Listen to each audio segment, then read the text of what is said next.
What's going on, you guys? So, the ban on Cuban boxing has finally been lifted. After 60 years, the ban in Cuban boxing has been lifted. Hit that like button for your boy. Give me that HBO special. That's the Help a Brother Out special.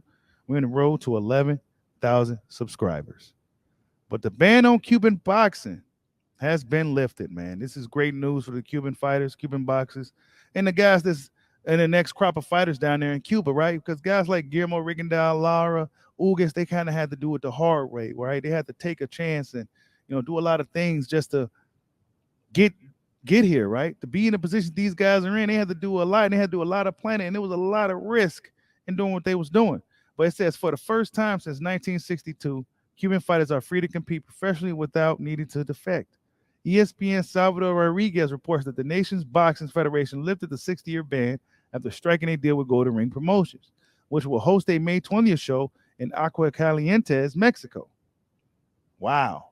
So guys like Andy Cruz and all these guys, the gold medalist guy, and all these guys, they get to go and fight on a show professionally May 20th.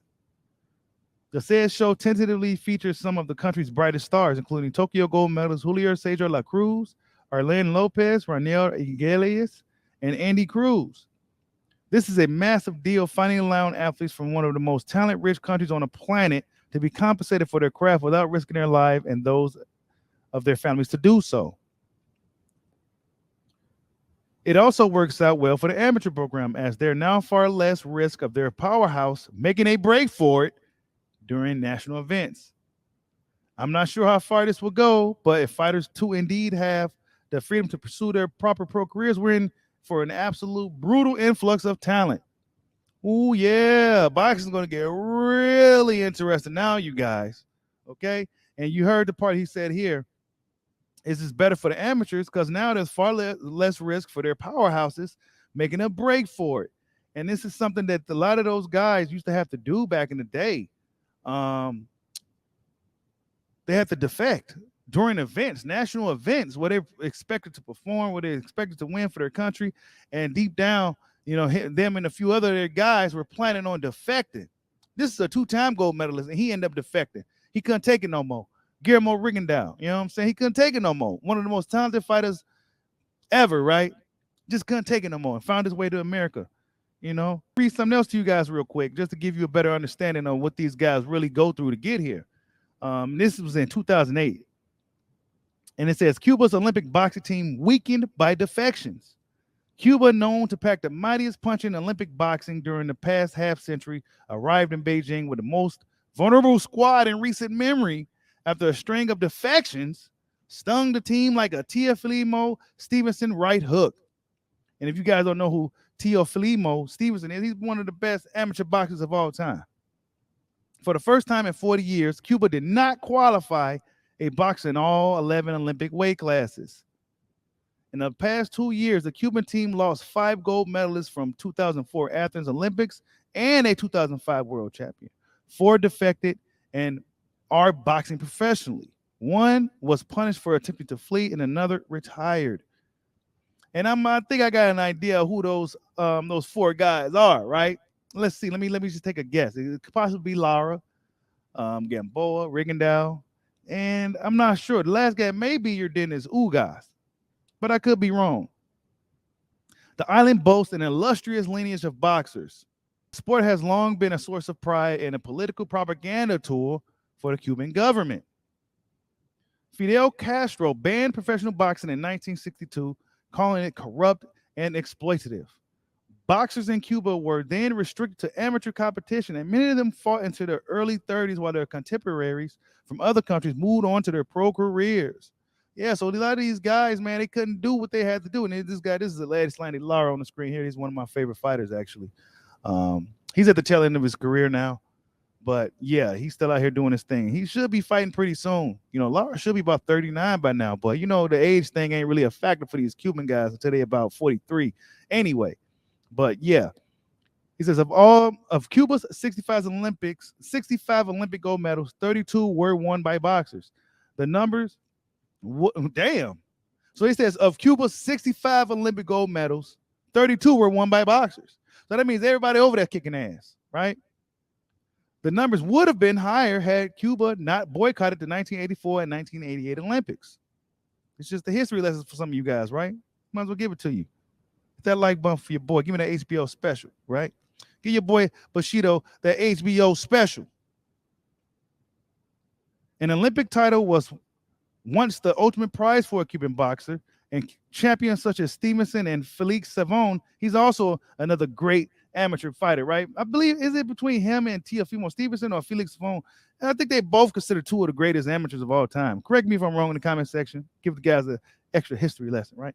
He says, who won 3 gold medals each? Oh, okay, yeah, see? Who won 3 gold medals each were held up by Castro as national heroes who spurned millions of dollars to remain in Cuba and fight for patriotism and socialism. Yikes. Yeah. So Fidel Castro was really running shit over there, man. And these guys, they had to do what they had to do, you know. They had to fight for him. And some of the guys really was okay with fighting for their country, like Stevenson and those guys, man, they really wanted to fight for home. They didn't really care about coming over here to America. And it was all about patriotism for a lot of these guys. But some of these other dudes are like, man, forget all that, man. I'm trying to go eat.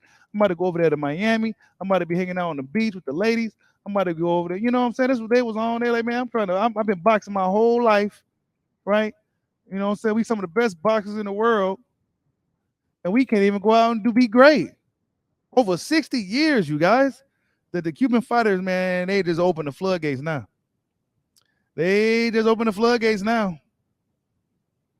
They open the floodgates now, man. These boys, is this? Let's see what this is right here. See, yep, Teofimo Stevenson right here on the screen. Here we go. It says, when boxing promoter Don King offered Savon a contract, reported to be $10 million. Don King was dropping a bag back in the day, $10 million. Savon said, why would I box for $1 million when I could fight for 10 million Cuban people?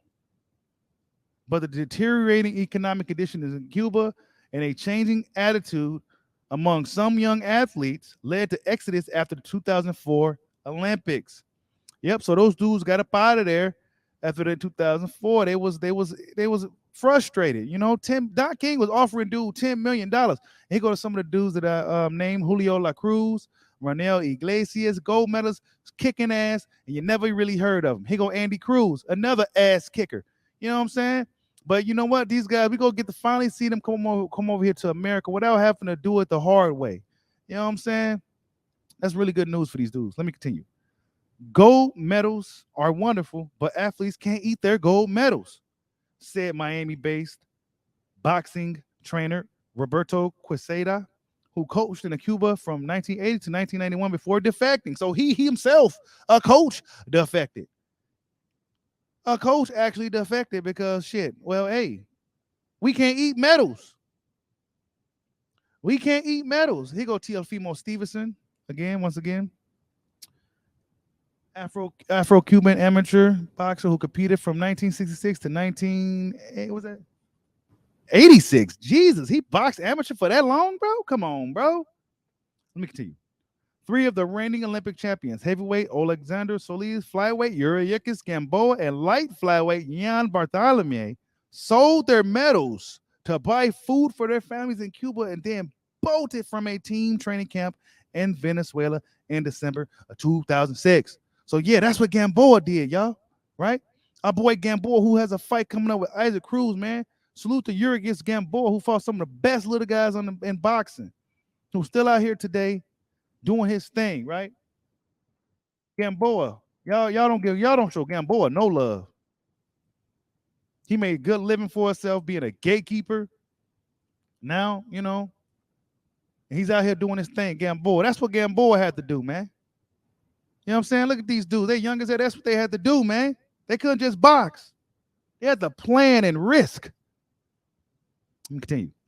They signed pro contracts with a German promoter, Gamboa and Bartholomew.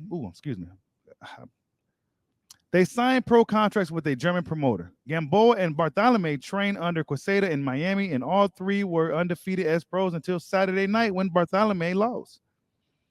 Bantamweight champ Guillermo Rigondeaux was dropped from the Cuban squad after trying to defect during the 2007 Pan American Games in Brazil. Lightweight gold medalist Mario Canellian retired, and 2005 welterweight world champion Erislandy Lara, whose plan to defect with Rigondeaux was botched, left Cuba on a speedboat to Mexico in May and recently signed a pro contract in Germany. Wow. So that's how my boy Lara did it. So he was planning, him and Guillermo Rigondeaux was planning on leaving, right? And for those who know, Lara was the captain of the amateur team that year, I believe. But he was planning on leaving with Rigondeaux, but he got botched because Rigondeaux got caught up. Yep, Rigondeaux got caught up at the Pan American Games in Brazil. They was planning on leaving together, but it got botched. Lara left Cuba on a speedboat to Mexico, bro. He rode on a speedboat to Mexico, bro. I'm not sure how far that is, right? From Cuba to Mexico on a speedboat, but I'm sure it's a pretty good distance, right? And that's what Lara had to do to get. That's why he calls himself the American Dream. You know what I'm saying? The circumstances force you to make sacrifices, and it's a shame, Bartholomew said. It's the old days. Olympic athletes were well taken care of and lived a more privileged life in Cuba, but things have gotten so bad that we're much better off than anywhere else. I was worried about food for my family. The only difference was that we got to travel and see how the rest of the world lives. So yeah, man, they get to do all that traveling and shit as amateur boxers, but like, look, man, our family's hungry. You know what I'm saying? We can sit here and watch everybody else live good and eat good, all these high-level amateurs, and they fighters and they living good and they get treated good and their families eating good. And we over here, our families back home starving and shit, and we can't do nothing. Let me continue. I will always be Cuban and proud of my heritage, but I had to follow my dream. Unlike Cuban teams of the past, which were loaded with veterans, this group has limited international experience. Only two lightweights, Urdenis Ugas and heavyweight Osme Acosta, are considered gold medal favorites. See, back then, Urdenis Ugas, the guy that people used to like to hate on, was really a high-level amateur, right?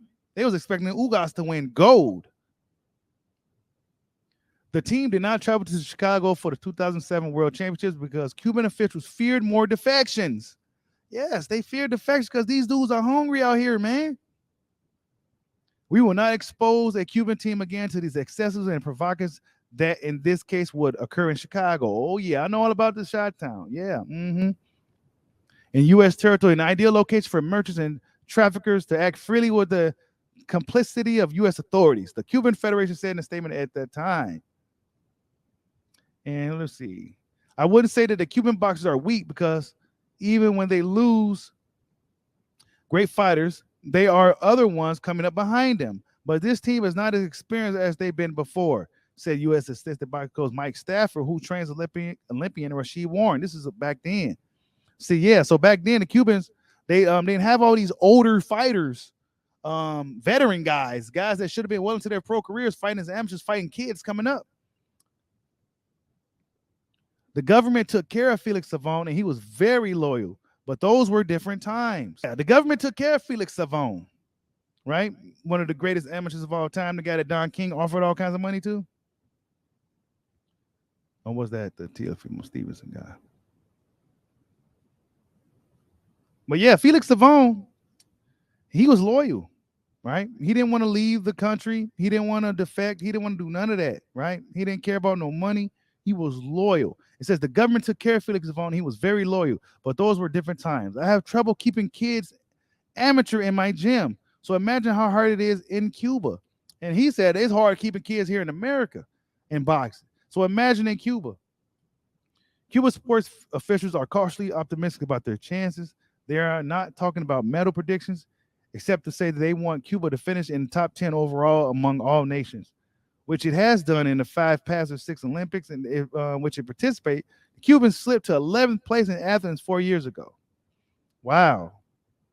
And pretty much Cuba has been really hindered by defections.